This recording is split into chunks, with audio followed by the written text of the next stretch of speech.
और इस वक्त की एक बड़ी खबर, वेनेजुएला में राष्ट्रपति भवन के पास अज्ञात ड्रोन्स देखे जाने के बाद फायरिंग की गई है। यह फायरिंग अब से थोड़ी देर पहले शुरू हुई और करीब 45 मिनट तक चली। कराकस से जो खबरें आ रही हैं उसके मुताबिक राष्ट्रपति भवन के ऊपर ये ड्रोन्स देखे गए थे।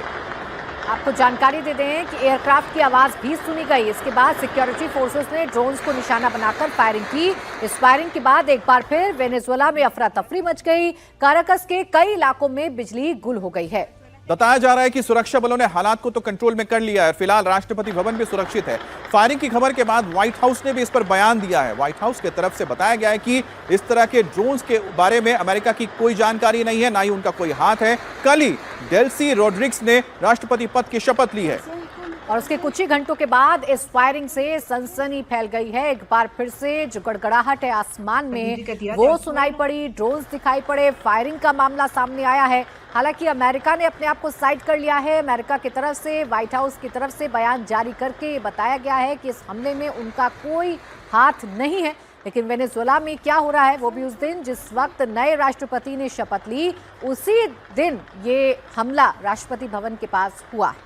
ये तस्वीरें आप देख रहे हैं किस तरह से यहां पर एंटी ड्रोन गन के जरिए लगातार फायरिंग की जा रही है। राष्ट्रपति भवन के ऊपर कराकस में कुछ ड्रोन्स देखे गए थे, जिसके बाद वहां पर मौजूद सुरक्षा कर्मियों ने फायरिंग शुरू कर दी। लेकिन एक बात कहनी होगी कि जिस तरह से मादुरो को उठाकर ले गया था अमेरिका की ओर से, उसके बाद वहां पर जो फोर्सेज थे ज्यादा चौकन्नी नजर आई और जैसे ही ड्रोन देखे उसके ऊपर फायरिंग की गई। अगर इतनी ही चौकसी बरती गई होती उस दिन तो शायद आज निकोलस माडुरो अपने ही देश में होते।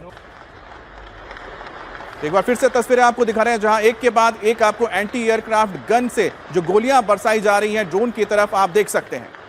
वेनेजुएला की राजधानी में फायरिंग से हड़कंप मचा है। तो वही अमेरिका के वेनेजुएला पर हमले को लेकर संयुक्त राष्ट्र सुरक्षा परिषद की इमरजेंसी बैठक हुई, जिसमें रूस और चीन ने अमेरिका और ट्रंप को जबरदस्त निशाने पर लिया। यूएनएससी की बैठक में रूस के प्रतिनिधि ने कहा कि ट्रंप ने वेनेजुएला में जो किया वो यूएन चार्टर का उल्लंघन है। और साथ ही रूस ने मादुरो और उनकी पत्नी को भी तुरंत रिहा करने की मांग की है। वहीं चीन की तरफ से कहा गया है कि अमेरिका धमकी दे रहा है जबरदस्ती की नीति छोड़े और गैर हस्तक्षेप के सिद्धांतों पर देशों के साथ अपने रिश्ते बनाए, और जो वेनेजुएला के साथ किया गया है वो पूरी तरह से किसी भी अंतर्राष्ट्रीय कानून के तहत नहीं आता है।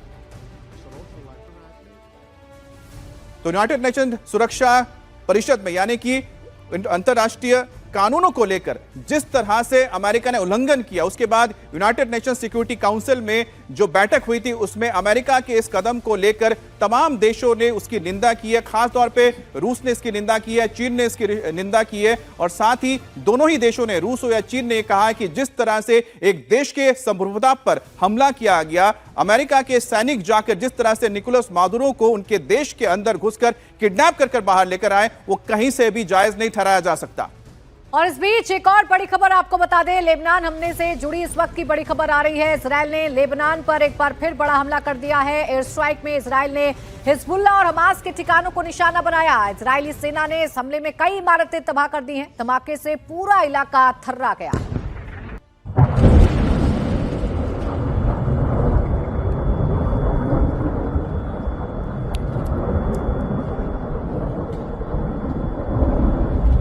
जगहों पर हमले की चेतावनी दी है, जिसके बाद से लोग भी दहशत में हैं। लोग घर छोड़कर सुरक्षित जगहों पर जा रहे हैं। इजरायली सेना का तो कहना है कि अब वो लेबनान में सिर्फ हिजबुल्लाह और हमास के आतंकी ठिकानों को निशाना बना रहे हैं। इजरायल का दावा है कि हिजबुल्लाह इजरायल पर हमलों के लिए गांव को बेस के रूप में इस्तेमाल कर रहे थे, जिसके बाद ही वहां पर एयर स्ट्राइक हुआ है।